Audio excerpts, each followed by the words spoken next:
Have you ever had a difficult pain day, and then noticed that your mind became cruel at the same time? Your body hurts, you're exhausted, you can't do what you planned, and suddenly another voice appears: you're useless. You're falling behind. Look at you. You can't even do this. You're a burden. You'll never get better. The physical pain is difficult enough. But then your mind starts attacking you for having the pain. And suddenly you're fighting two battles. Today, we're going to talk about that voice. Not how to silence it forever, but how to stop automatically believing it. Welcome back to Rebuilding Life After Chronic Pain, a space for healing the mind, reclaiming your identity, and creating a future with purpose. If you live with chronic pain, disability, or fluctuating energy, you probably know that a physical setback can affect much more than your body. A flare-up can change your plans. It can interrupt your independence. It can make ordinary tasks feel impossible. And sometimes, it can trigger shame. But there's something important I want you to remember. A difficult physical day does not require a negative judgment about who you are. Your body can struggle without you becoming the enemy. Let's imagine you had plans today. You wanted to clean the house, work on a project, go shopping, exercise, spend time with your family. But your body says no. You have to cancel. You rest. And instead of simply thinking, my body needs rest today, your mind says, I'm lazy. I'm useless. Everyone else can do these things. Why can't I? This is where physical suffering can become psychological suffering. The pain itself is one experience. The meaning we attach to the pain is another. And sometimes we confuse the two. You are experiencing a limitation, but your mind turns that limitation into an identity. I can't do this today becomes, I can't do anything. I need help today becomes, I'm a burden. My body needs rest becomes, I'm lazy. Those conclusions aren't necessarily facts. They're interpretations. And when you're exhausted or hurting, your mind may not be the most balanced narrator. Here's where cognitive distancing can help. Instead of saying, I'm useless, try, I'm noticing the thought that I'm useless. There's a small difference in language, but psychologically, it creates space. You're no longer completely inside the thought. You're observing it. Instead of, I'm a burden, try, I'm having the thought that I'm a burden because I'm struggling today. Instead of, I'll never get better, try, my mind is predicting that things will never improve. Notice what happened. You didn't argue with the thought. You didn't try to convince yourself that everything is wonderful. You simply created some distance. The thought is there, but you are not the thought. Here's another technique you can experiment with. Give that critical voice a name. Not because the voice is another person. It isn't. It's simply a way of creating psychological distance from the automatic thoughts that appear when you're overwhelmed. Maybe you call it the panic voice, the shame voice, the doom voice, or something completely personal. Let's say you call yours the flare-up critic. When you're having a difficult day, instead of saying, I'm failing again, you can say, the flare-up critic is talking today. That tiny shift reminds you, this is a reaction I'm experiencing. It doesn't automatically mean it's the truth. You can even respond, I hear you, but I'm not making decisions about my worth while I'm hurting. That's powerful, because you don't have to defeat the voice. You simply don't have to hand it the microphone.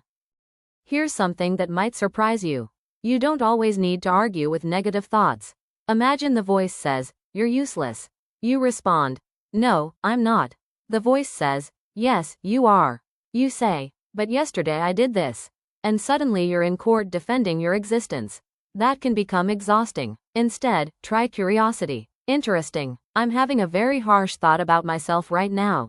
Then ask, what happened immediately before this thought? Maybe your pain increased. Maybe you had to cancel something. Maybe you asked for help. Maybe you compared yourself to someone else. Maybe you're simply exhausted. Now you've learned something. The thought wasn't necessarily a verdict. It may have been your mind reacting to distress. And that changes how you respond. Think about watching clouds move across the sky. You don't chase them. You don't fight them. You don't have to make them disappear. You simply notice them. Thoughts can sometimes be approached in the same way. There's the shame thought. There's the fear. There's the comparison. There's the thought that I'm falling behind. You don't have to decide whether every thought deserves your attention. You can observe it and let it pass. And if the thought keeps returning, that's okay. You can notice it again.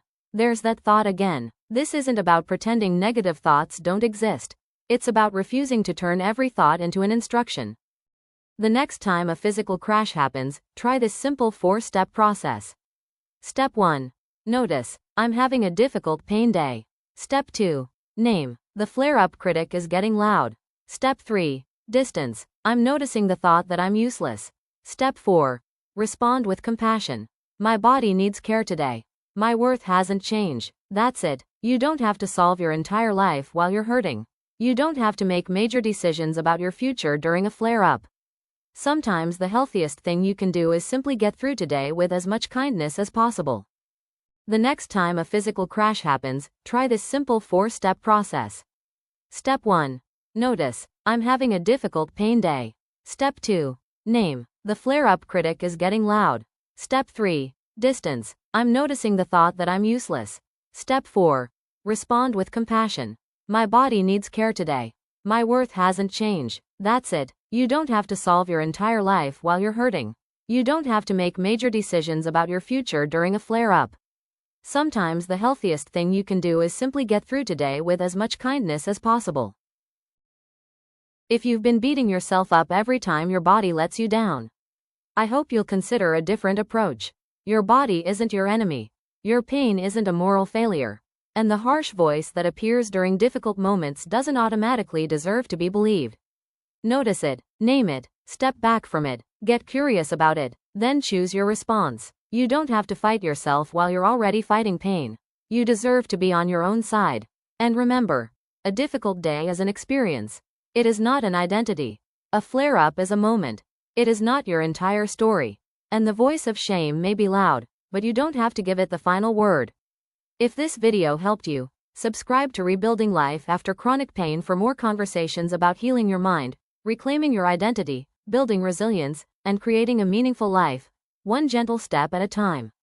Until next time, be gentle with yourself. Your body may need care today, and so does your mind.